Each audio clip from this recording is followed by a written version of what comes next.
Vous aimez mieux les disques ou la radio? Mais c'est du podcast. Oui, très bien, je vois très bien. Tous les invités ont répondu présent. C'est la bonté même, la générosité. Nous sommes arrivés à un carrefour historique. Nous sommes en veine de générosité tous les deux. Qu'est-ce que cela signifie ?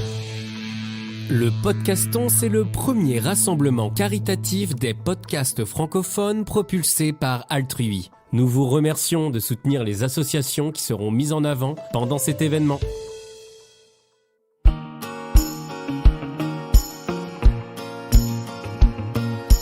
Bienvenue dans le podcast J'aime mon métier, le premier podcast belge qui met en lumière les métiers humains et inspirants des secteurs du social et de la santé.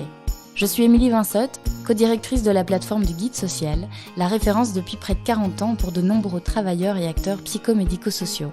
J'aime mon métier, c'est l'envie de mettre sous les projecteurs ces métiers essentiels et chargés de sens qui tissent notre secteur associatif au quotidien et qui jouent un rôle indispensable au développement de la société. Nous sommes donc partis à la rencontre de ces femmes et de ces hommes qui aiment leur métier. Des gens résilients, engagés, passionnés, animés par cette soif de relations humaines. Cette semaine, nous avons la chance de créer un épisode spécial dans le cadre du Podcaston qui se déroule du 25 au 31 mars. Pendant une semaine, des centaines de podcasteurs et podcasteuses se mobilisent comme nous pour mettre des causes associatives en avant. Concrètement, près de 350 podcasts francophones publieront cette semaine un épisode spécial hors série de leur podcast consacré à une association, une ONG ou une grande cause de leur choix. Pour chaque podcast, un lien de promesse de don lié à cette association sera disponible sur le site du Podcaston.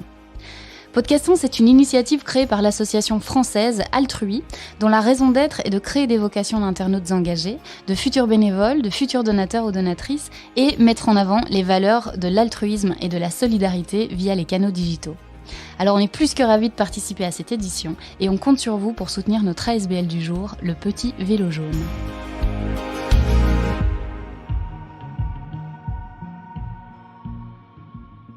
Bonjour Colombe. Bonjour. Comment tu te sens ? Bien, très bien, merci. Eh bien, je te propose de te présenter et de nous présenter le métier pour lequel tu es venue aujourd'hui. Donc, je m'appelle Colombe, j'ai 29 ans.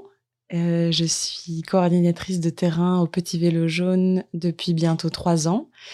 Et je viens de Lille, en France. Super. Alors aujourd'hui, c'est un épisode un peu spécial, comme je le disais dans l'introduction, parce qu'on enregistre notre épisode dans le cadre de la semaine du Podcaston. Donc cette semaine, il y a environ 350 podcasts francophones qui vont publier un épisode spécial de leur podcast, consacré à une association, une ONG ou une cause de leur choix. Nous, on n'a pas vraiment l'impression de devoir sortir de ce qu'on fait d'habitude, parce que c'est vraiment ça finalement l'essence du podcast, c'est de mettre en avant des travailleurs inspirants et leurs initiatives. Et l'association Altrui, qui est à l'initiative du Podcaston, a pour raison d'être de cultiver l'altruisme comme solution pragmatique aux défis du XXIe siècle. Et ça nous parle beaucoup.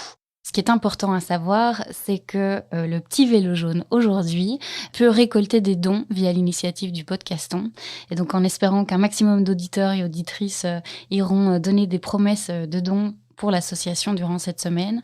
On peut le faire jusqu'au 31 mars et c'est sur le site podcaston.org, donc www.podcast et puis hon.org.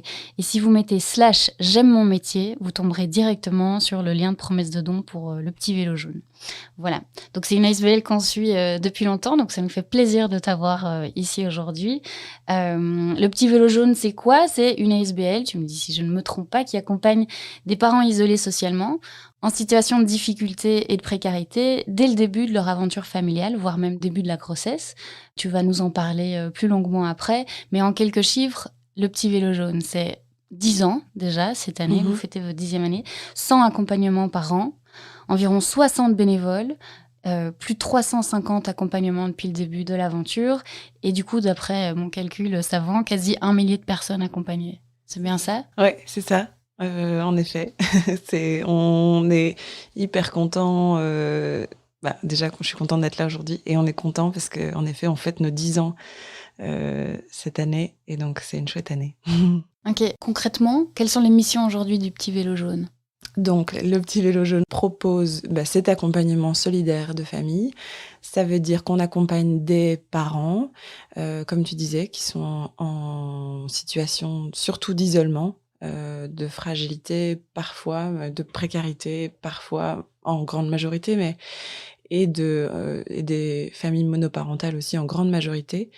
On veut les accompagner par l'intermédiaire de bénévoles qu'on appelle coéquipiers, qui vont venir faire équipe avec le parent ou les parents en proposant de venir chez eux, vraiment à domicile, une fois par semaine, pendant 1 an. Et quand ils viennent, c'est sur quelques heures, 2-3 heures, le temps de faire quelque chose avec le parent ou avec les parents.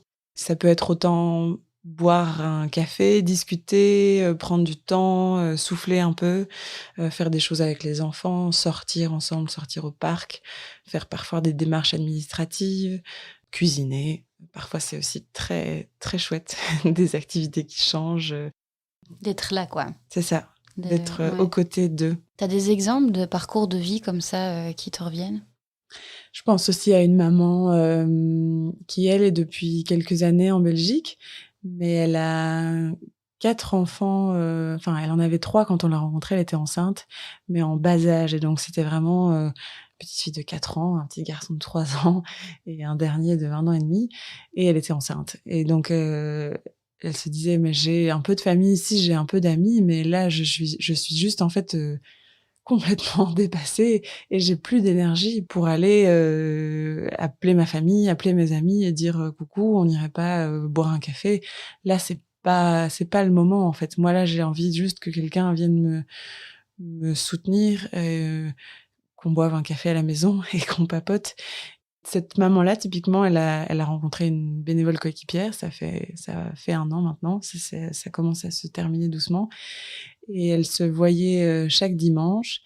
En fait, ça commençait très simplement. Elle avait une pile de linge. On peut très bien s'imaginer avec 3 enfants en bas âge à quel point il y a beaucoup de linge. Et donc, elle passait d'abord la première heure à plier le linge ensemble. Mais c'était tout à fait OK pour la bénévole qui avait envie de se sentir utile. Et c'était le moment où elle parlait beaucoup. Elle se racontait leur semaine et en même temps, ça donnait un vrai coup de pouce à la maman. Et puis après, la coéquipière jouait un peu avec les enfants, réfléchissait à des activités de stage pour les prochaines vacances qui allaient arriver, ou se disait tiens, c'est bientôt la Saint-Nicolas, on va aller faire quelque chose à ce moment-là avec toi et tes enfants. Donc voilà, c'est très concret en fait. C'est vraiment des petits moments de la vie quotidienne. Ouais, Il tout à faut fait. il faut pas faire d'énormes choses pour juste se sentir en confiance, quoi. C'est ça. Et je me pose une question par rapport au type de profil. On parle beaucoup de familles précarisées, souvent issues de l'immigration. Est-ce que vous avez des familles aussi qui jamais n'auraient pensé se trouver dans cette situation de prendre leur téléphone et vous appeler? Ouais, on en a quand même plusieurs. C'est aussi souvent des mamans solo qui, par exemple, les profils qu'on a, c'est quand ce sont des mamans, par exemple, plus âgées, qui ont eu un parcours assez difficile et qui n'ont pas eu d'enfant tout de suite et qui se retrouvent avec un enfant et qui se disent maintenant, par rapport à mes amis, j'arrive dans un autre contexte, j'ai pas envie de me sentir jugée. On a certaines mamans qu'on a accompagnées, par exemple, qui travaillent à la Commission européenne et qui se disent juste il y a mes collègues, c'est une chose, et j'ai pas envie qu'ils me voient dans cette situation de fragilité. Et donc, j'ai envie d'avoir justement quelqu'un d'autre qui est pas dans ma famille, parce que ma famille habite dans un autre pays, qui est pas dans mes amis, qui sont mes collègues, et qui vient juste me donner confiance. Et ça aussi, les bénévoles nous disent, c'est juste l'idée de dire, tu fais ça déjà très bien, continue. Et parfois, ça peut tout changer aussi, simplement dire ça. Mais oui, en effet, il n'y a pas juste critères de précarité, et c'est ça qui est intéressant, il y a tout profil. Et alors sur le terrain, vous fonctionnez d'une manière assez spéciale et qui est en fait vraiment propre à votre association. Vous fonctionnez ce système de poupées russes, ouais, avec des coordinatrices de terrain qui encadrent les référents duo, qui eux encadrent les coéquipiers. Comment ça se passe concrètement ? C'est un bénévolat qui peut être assez solitaire, puisque chaque coéquipier se rend dans une famille pendant 1 an. Et donc, nous, on leur fait confiance, en fait, mais on veut surtout les accompagner pour qu'ils ne se sentent pas seuls dans leur bénévolat. Et donc, c'est pour ça que chaque coéquipier est accompagné par une référente duo qui s'occupe de voir si tout se passe bien, qui encadre la première présentation, puis qui revient à 3 mois, qui revient à 10 mois. Voilà, c'est assez... il y a des étapes, quoi. C'est vraiment bien construit. Et les référentes duo, il y en a autant de l'équipe que aussi des personnes bénévoles, mais qui ont une expérience dans le domaine psychosocial. Et elles travaillent aussi tout le temps en collaboration avec les coordinatrices de terrain de l'équipe du Petit Vélo Jaune. Donc c'est cette idée de poupée russe, en effet. Et donc vous accompagnez une centaine de familles par an. C'est une volonté d'accompagner 100 familles maximum ? On choisit de rester à ce nombre de 100, c'est une volonté pour rester dans une structure qui est assez familiale, chaleureuse, et aussi pour que justement cette structure des poupées russes tienne le coup, en effet, et pour que nous, on connaisse bien les familles, on connaisse bien les bénévoles, que eux se sentent vraiment investis dans une association qui est pas énorme, ou alors plus personne se connaît. Mais en effet, comme les demandes continuent d'arriver, on se dit qu'il serait peut-être temps de créer des petits. Et donc, on a déjà été dans un processus d'essaimage en Wallonie. On a créé des structures cousines à Ottigny, qui s'appelle Tout un village, à Charleroi, qui s'appelle Cheminon, à Tournai, qui s'appelle La Tribu des familles. Alors, dans le nord de Bruxelles aussi, du côté néerlandophone, qui s'appelle Stapsteen. Et là, on se dit, bon, à Bruxelles, on continue d'avoir beaucoup de demandes. On va peut-être créer des antennes sur cette année 2023. Et alors, au niveau des familles que vous accompagnez, j'imagine que la plupart sont donc des familles précarisées. Je lisais sur le site que 78% des familles étaient en situation de précarité, 68% de mamans solo et 13 mamans enceintes. Ce sont les chiffres de 2021, mais j'imagine que ça reste plus ou moins la même chose en termes de proportion. C'est ça. Ce sont en effet beaucoup des mamans, donc on n'a pas ce critère-là, hein, c'est pas que des familles monoparentales, mais ce sont beaucoup des mamans, beaucoup en situation de précarité en effet, mais là, ce qu'on constate le plus, c'est l'isolement. Donc on a parfois du mal à se rendre compte à quel point ces personnes peuvent être isolées, mais c'est en effet beaucoup des personnes qui sont arrivées il y a quelques années en Belgique et qui ont du coup eu beaucoup de mal à se faire un réseau. Leur famille est à l'étranger, par exemple, ou parfois c'est aussi des personnes belges, mais qui nous disent en fait j'ai vécu beaucoup de ruptures familiales, et tout à coup maintenant je me sens vraiment seule. Je lisais aussi qu'il y avait une limite d'âge, que c'était 3 ans, l'âge limite d'accompagner un enfant de maximum 3 ans. Est-ce que c'est, j'imagine que oui, lié aux 1000 premiers jours d'une vie qui sont les plus importants d'après ce qu'on lit dans les études, d'après ce que Bernard DeVos nous disait dans un ancien podcast aussi, on en a beaucoup parlé avec lui. Est-ce que tu peux nous expliquer un petit peu du coup cette règle des 3 ans ? Pour plusieurs raisons. La première, en effet, c'est comme tu l'as dit, la littérature, et on en parle de plus en plus, en effet, de l'importance de ces 1000 premiers jours et à quel point il peut se passer beaucoup de choses à ce moment-là. On s'est dit aussi qu'il fallait quand même un critère parce que les demandes affluent et continuent d'arriver, donc c'est un peu notre critère. On accompagne aussi des mamans enceintes, et donc ça aussi, c'est des profils où on se dit que c'est super chouette de les accompagner parce qu'elles vont vivre un moment de transition hyper important. Les fondatrices se sont rendues compte que surtout entre 0 et 3 ans, pouvait se passer beaucoup de choses, et justement avoir très peu de réseau à ce moment-là, parce que parfois, il n'y a pas de crèche. Quand on connaît personne, on peut vraiment être très isolé. Maintenant, il peut y avoir des familles avec une plus grande fratrie. Ça arrive souvent d'ailleurs, des familles où il y a 4 enfants, mais il y a un petit qui est arrivé. Et grâce à qui un accompagnement peut être fait, quoi. C'est ça. Et alors, parlons un peu des bénévoles. Vous avez une 60aine de bénévoles. Quels sont leurs profils ? Qu'est-ce qu'ils viennent chercher en aidant le petit vélo jaune ? Oui, alors les bénévoles, en effet, on en a 60, mais c'est toujours en roulement parce qu'il y en a qui terminent leur accompagnement, qui quittent le petit vélo jaune, parfois qui en prennent un deuxième après, et on recrute sans cesse. Donc ça, c'est aussi notre cœur de métier, c'est d'aller à la rencontre des familles, mais aussi à la rencontre des bénévoles, d'aller toujours en chercher. Il n'y a pas de profil type du tout. On a des coéquipiers et coéquipières, donc hommes, femmes, plus âgés, plus jeunes, pensionnés. C'est ça qui est assez chouette, c'est qu'on ne demande pas de compétences particulières. Il ne faut pas avoir un vécu dans le domaine du psychosocial, il ne faut pas forcément avoir d'enfants. Et c'est ça qui est très riche aussi, c'est que du coup, les binômes qui sont créés au Petit Vélo Jaune sont toujours différents parce que les profils des bénévoles sont très différents, les profils des parents aussi. Et donc, ça fait toujours une rencontre hyper riche entre tous ces bénévoles.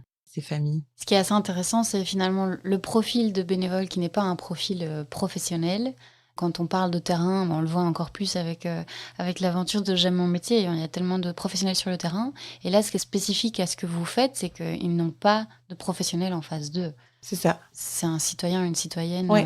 Alors, on veut surtout pas remplacer les professionnels qui font vraiment un super chouette travail pour le coup et qui peuvent accompagner les parents, les mamans vraiment de façon merveilleuse. Mais on s'est dit, tiens, une personne bénévole, ce qu'elle peut apporter, c'est déjà du temps.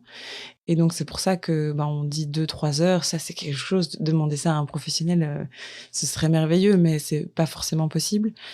Donc c'est du temps et alors cette question de régularité aussi qui est très chouette pour le parent. En fait, on se rend compte que même dans nos vies, il y a très peu de gens qu'on voit une fois par semaine, quelques heures. Même nos familles, même nos amis, c'est pas à ce point-là.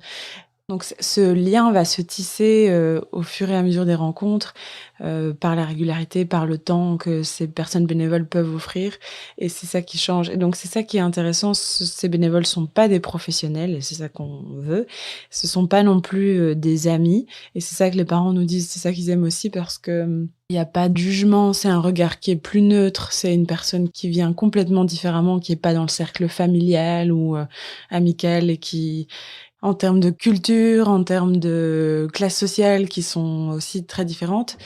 C'est quand même un investissement assez important. 2-3 heures par semaine, il faut prendre le temps, quoi. J'imagine que c'est pour installer un climat de confiance aussi avec ces personnes qui sont quand même souvent précaires.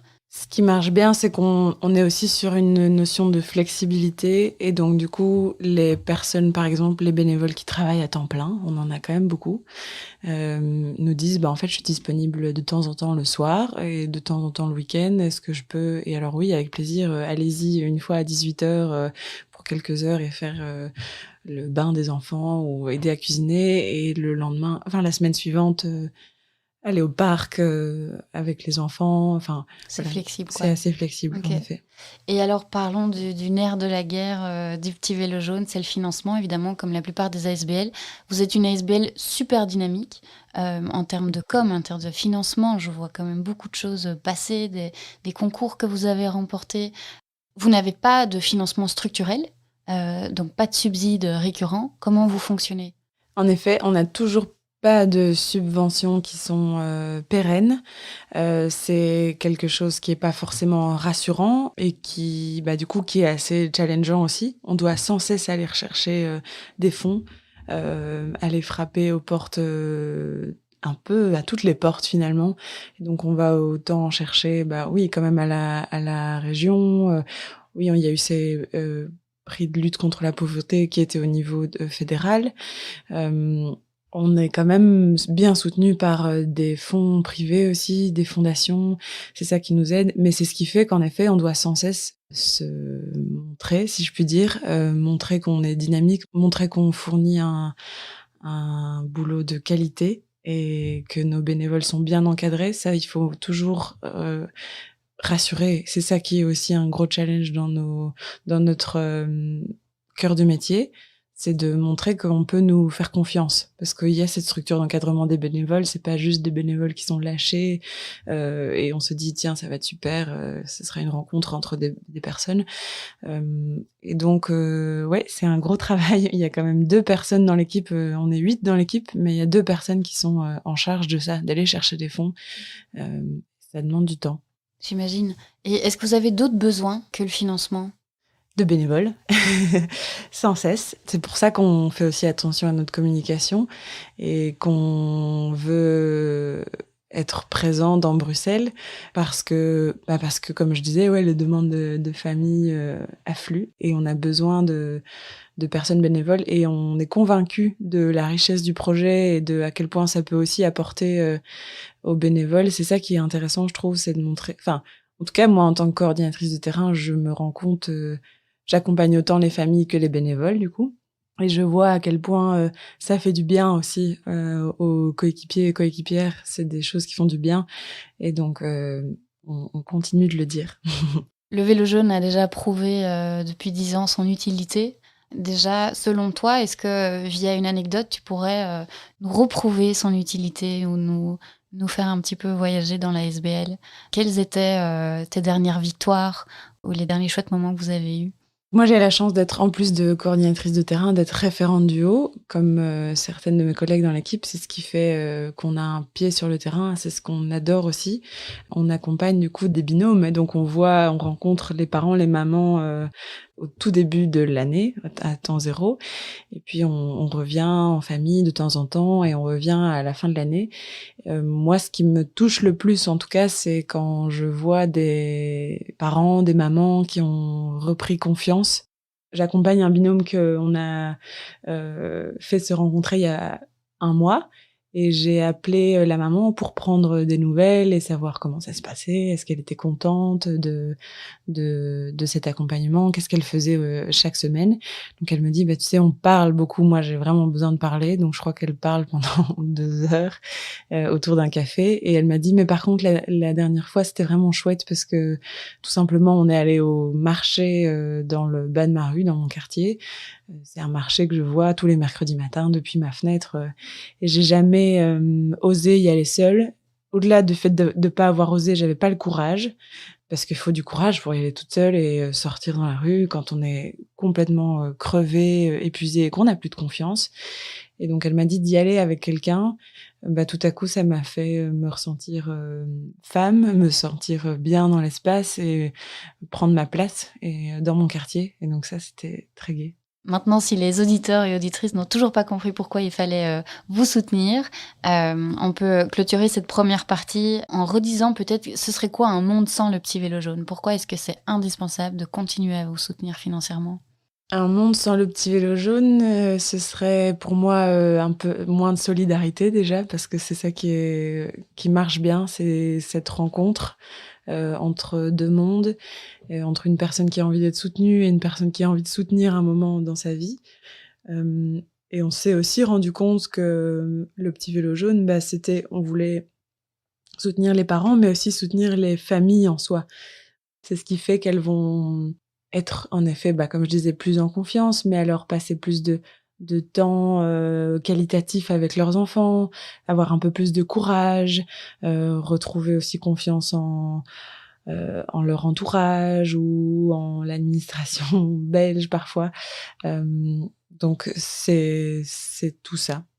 C'est les aider à prendre un bon départ aussi, avec des enfants qui, eux, ont besoin d'un bon départ aussi. Tout à fait. Et leur apporter peut-être des outils, déjà un soutien, une écoute qui leur permettent de peut-être mieux démarrer dans la vie.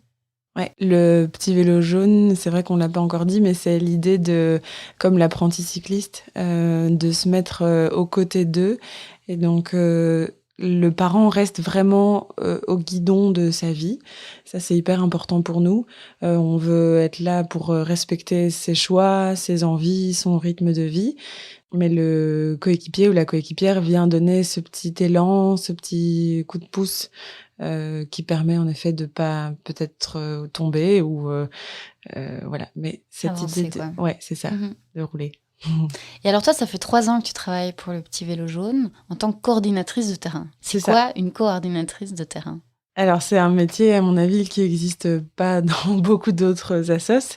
Concrètement, dans mon quotidien, je rencontre des familles, je reçois des demandes par des services qui sont des maternités, l'ONE, des maisons médicales, des CPS parfois.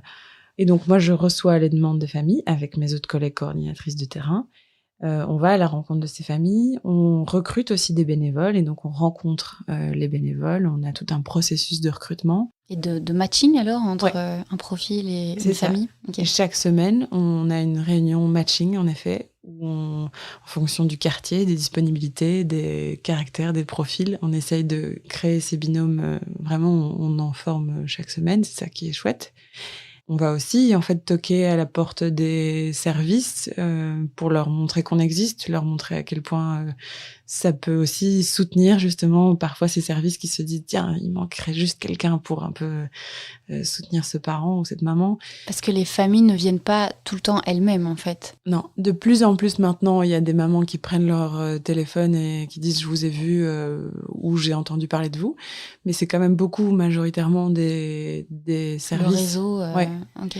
Et c'est ça aussi, notre boulot, c'est de continuer à se faire connaître, montrer à quel point ça peut être intéressant pour eux, pour accompagner des mamans. Par exemple, en maternité, les demandes qu'on a, c'est une maman qui vient d'accoucher et qui nous dit qu'elle a pas envie de rentrer chez elle parce qu'en fait, elle est terrorisée d'être tout simplement toute seule. Elle vient d'arriver en Belgique, elle connaît personne. Avant, le petit vélo jaune, je me rendais pas compte à quel point il y avait certaines personnes qui peuvent être isolées, un vrai isolement. Donc c'est vraiment pas de famille, vraiment pas d'amis. Quand on vient d'arriver en Belgique, c'est comme ça. Et donc alors la maternité va nous appeler, nous dire est-ce que vous auriez pas quelqu'un qui habite pas très loin et qui pourrait aller chez elle chaque semaine. Ok. Et donc toi, ton quotidien, t'as plein de casquettes différentes, quoi. Ouais, tout à fait. Tant avec le réseau qu'avec les bénévoles, que sur le terrain aussi. Ouais. Et même parfois plus politique où on doit aussi, comme je disais, continuer à montrer à des fondations parfois notre cœur de métier. On est aussi dans des projets, comme ce projet d'essaimage, donc on a beaucoup de réunions d'équipe. On est très créatif dans l'équipe. On aime bien ce dynamisme et c'est ça aussi que moi j'adore dans ce métier, c'est justement changer de casquette.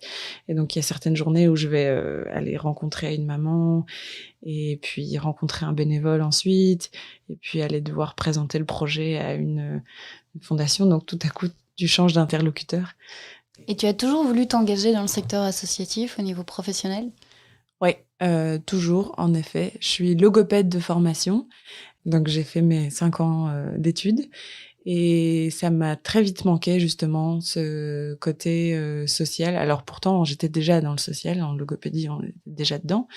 Le petit vélo jaune a tout un sens particulier pour moi parce que j'ai fait quelques expériences comme logopède et je me disais, j'accompagnais des enfants, je les rencontrais 20 minutes par semaine et je voyais que derrière, il y avait tout un cadre. En fait, il y a une famille, il y a un cadre culturel, il y a plein de choses qui sont derrière ce trouble de logopédie. Et moi, j'avais envie d'aller voir derrière et d'aller soutenir les familles, d'aller soutenir les parents. Qu'est-ce qui t'anime le plus dans ton métier ? Ce qui m'anime le plus, c'est de continuer à rencontrer des familles et donc d'avoir toujours ce pied sur le terrain et de rencontrer aussi ces bénévoles et donc d'accompagner des binômes, comme je disais, d'être aussi référent duo. En fait, en allant sur le terrain, on continue de comprendre vraiment pourquoi ce projet a du sens et ça me recentre à chaque fois. Je me dis, OK, là, ce qui est intéressant, c'est que j'habite à Bruxelles et donc parfois je vais rencontrer même des mamans qui sont tout près de chez moi. Je me dis ça, c'est un autre vécu. En fait, c'est parfois assez confrontant.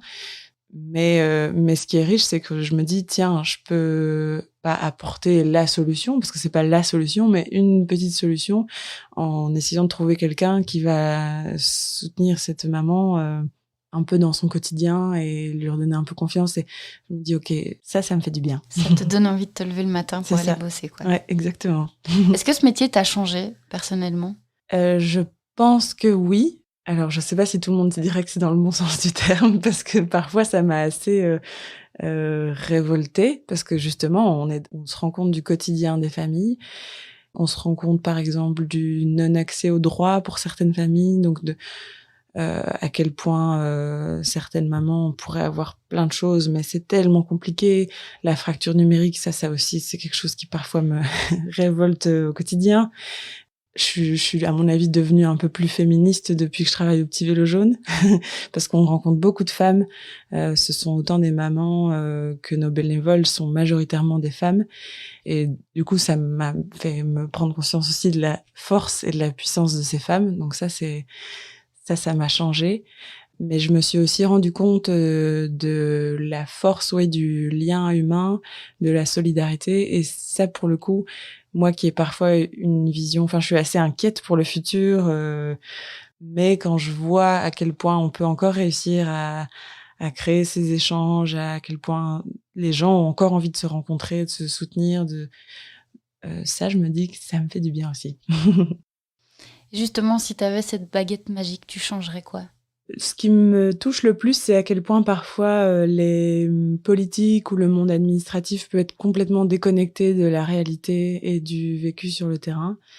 Et donc, si je pouvais, je ferais en sorte que chacun devienne bénévole au Petit Vélo Jaune. Non, sans rire. Je dirais que chacun se rende compte d'une autre réalité en allant vraiment au quotidien. Je pense que ça change les personnes, en fait, de voir, de se mettre dans un autre regard. Vraiment, pour moi, il faut pas aller forcément à l'étranger, pour voir d'autres réalités. Vraiment, à Bruxelles, elles sont là. Et oui, je proposerais aux politiques, aux personnes qui travaillent dans les administrations, de dire pourquoi on a certaines revendications aussi. Comme tu le dis, les décisions qui peuvent être prises pour avoir accès à ces droits sont prises par des gens qui ne connaissent pas spécialement le terrain ou pas toujours le terrain, quoi. On s'en rend compte aussi quand justement ces parents, ces mamans sont accompagnés. Tout à coup, le binôme va aller ensemble à des rendez-vous, ensemble dans les administrations, à un rendez-vous médical.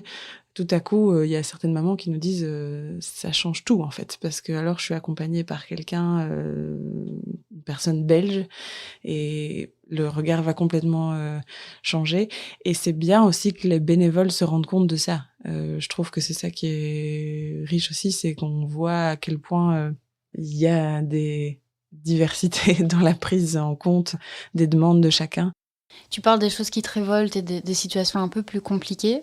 Comment tu fais, toi, pour gérer au quotidien la précarité que tu vois, que tu partages sur le terrain avec les bénévoles, les situations comme ça qui te rendent folle? Comment est-ce que tu gères tout ça? Alors, j'ai beaucoup de chance d'avoir une super chouette équipe. Et ça, vraiment, je m'en réjouis au quotidien, vraiment. Ça, c'est aussi ce qui me fait me lever le matin, c'est d'aller rejoindre mes collègues. Donc ça, j'ai vraiment de la chance. Parce qu'on a des moments assez forts où on peut très vite déposer, et on travaille toujours à plusieurs, en binôme, souvent sur des situations ou sur des accompagnements ou même sur des projets, on est à plusieurs. Et donc, il y en a toujours une qui va venir soutenir l'autre ou réfléchir ensemble, ça peut tout changer. C'est aussi parfois juste déposer. Et sur nos temps de midi, on raconte quand on est allé rencontrer une maman et qu'elle était dans un minuscule appartement, et de pouvoir juste simplement le dire et d'avoir des collègues qui écoutent et qui vont après, on va chercher ensemble des solutions. Ça, c'est très bénéfique pour moi. Et alors ta fonction, c'est une fonction un peu particulière. Comme tu disais, tu sais pas combien de coordinatrices de terrain font exactement le même travail que le tien. A priori, pas d'autres en dehors du Petit Vélo Jaune. Par contre, est-ce que tu aurais quand même des conseils aux personnes qui ont envie de s'engager dans le secteur associatif, que ce soit en tant que coordinatrice de terrain dans d'autres assos? Quels seraient les conseils en matière de formation, de personnalité, de qualité, de défaut, ou de manière finalement de s'engager dans le secteur? Quels seraient tes conseils? La créativité, c'est important dans le social. Je trouve que justement, pour pas vite baisser les bras, c'est de pas oublier de rêver. Et donc ça, moi, j'aime beaucoup au Petit Vélo Jaune, c'est cette possibilité qu'on a de toujours lâcher des idées, de pas être directement cassé. Et donc, j'aime bien quand on a des boulots où on nous laisse nous exprimer nos rêves, justement pour une société meilleure. Et la créativité, pour moi, c'est important. L'équipe, en effet, de trouver une équipe où on s'y sent bien, où on se sent pas non plus jugé, bien encadré. Ça, c'est important pour moi. Et alors, d'avoir une vie personnelle active, ça m'aide aussi à justement être en forme, me sentir bien. Et c'est ce qui fait qu'après, je suis prête à recevoir parfois des demandes compliquées à gérer, des situations lourdes qui sont difficiles à entendre, mais voilà, j'essaie de me protéger en ayant une vie à côté, en ayant des activités perso qui me font du bien. Quels sont les traits de personnalité d'une fonction comme la tienne? Savoir être, à mon avis, un peu un caméléon, savoir assez vite changer de casquette durant la journée. Parfois, on est vraiment dans l'écoute d'une famille, de ses questionnements, ses problématiques. Parfois, on est dans un peu le coaching d'un bénévole ou d'une bénévole, parce que c'est un engagement sur 1 an, et donc nous, on doit être là pour aussi les motiver, les faire se sentir partie d'une équipe, et puis parfois, c'est aussi prendre la parole pour raconter le Petit Vélo Jaune, comme aujourd'hui, donc il faut aussi savoir raconter son projet, savoir prendre la parole, c'est faire preuve, oui, de flexibilité, d'adaptabilité. cet épisode un peu spécial dans le cadre du podcaston, mais ça va pas m'empêcher de te demander quand même si tu aimes ton métier et si, en voyant ton parcours depuis ces 3 dernières années, tu aurais changé quelque chose ou fait les choses autrement.